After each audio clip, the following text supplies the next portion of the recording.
नमस्कार। अगर एक अच्छी और प्रतिष्ठित सरकारी नौकरी की तलाश है तो आज हम एक बहुत ही खास मौके के बारे में बात करने वाले हैं।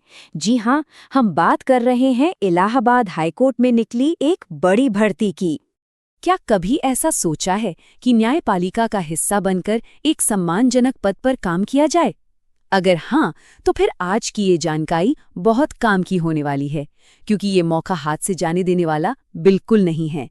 तो ये शानदार मौका मिल रहा है इलाहाबाद उच्च न्यायालय में। यहाँ प्राइवेट सेक्रेटरी यानी कि निजी सचिव जैसे अहम पद के लिए भर्तियां निकली हैं। और ये कोई छोटी मोटी भर्ती नहीं है, जान लीजिए। कुल 195 पद हैं, मतलब अच्छा खासा मौका है।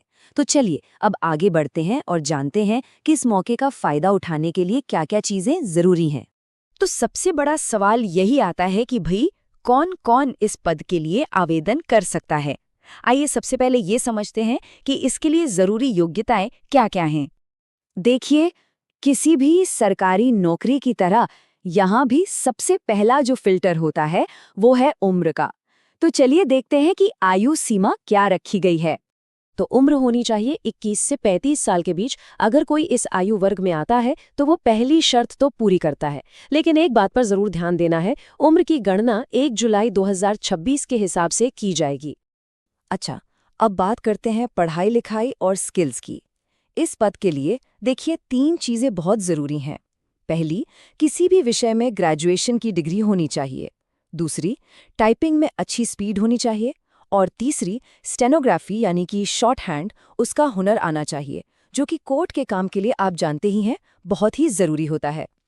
चलिए, योग्यता की बात तो हो गई। अब आते हैं कुछ और ज़रूरी सवालों पर, जैसे कि कब तक अप्लाई करना है, फीस कितनी लगेगी और सबसे ज़रूरी, सिलेक्शन का प्रोसेस क्या होगा।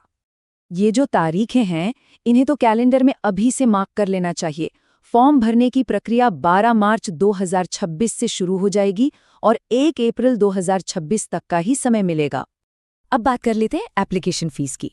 जो जनरल और ओबीसी कैटेगरी के उम्मीदवार हैं, उनके लिए फीस है 1900 रुपये, और जो एससी, एसटी, दिव्यांग और ईडब्ल्यूएस कैटेगरी के उम्मीदवार हैं, उनके लिए ये 1700 रुपये रखी गई है। ठीक है, तो फॉर्म भरने के बाद क्या होगा? सिलेक्शन का रास्ता इतना सीधा भी नहीं है। मतलब सिर्फ एक परीक्षा नहीं होगी, बल्कि कई पड़ावों से गुजरना होगा। जैसा कि आप देख रहे हैं, सिलेक्शन प्रोसेस में कुल मिलाकर 5 स्टेज हैं। सबसे पहले एक लिखित परीक्षा होगी, उसको पास करने के बाद एक स्किल टेस्ट होगा, फिर कंप्यूटर का ज्ञान कितना है वो परखा जाएगा। इसके बाद होगा डॉक्यूमेंट वेरिफिकेशन और आखिर में एक मेडिकल एग्जामिनेशन। चलिए, अब जरा ये समझ लेते हैं कि अप्लाई करने का सही तरीका क्या है, ताकि कोई गलती ना हो और फॉर्म रिजेक्ट ना हो जाए। प्रोसेस वैसे तो काफ़ी आसान है। सबसे पहला काम है कि ऑफिशियल नोटिफिकेशन को ध्यान से पढ़ें और अपनी योग्यता कंफर्म कर लें। फिर अप्लाई ऑनलाइन वाले लिंक पर क्लिक करके फॉर्म भरना शुरू करें। जो भी ज़रूरी डॉक्यूमेंट्स हैं उन्हें अपलोड करें, फीस जमा करें और हाँ, एक बहुत ज़रूरी बात, आखिर में एप्लीकेशन फॉर्म का प्रिंटआउट लेना बिल्कुल भी नहीं भूलना है। याद रहे, ये सारी प्रक्रिया ऑफिशियल वेबसाइट पर ही पूरी करनी होगी, जो है exams.nit.nic.in। एप्लीकेशन का लिंक हो या कोई और जानकारी, सब कुछ यही मिलेगा।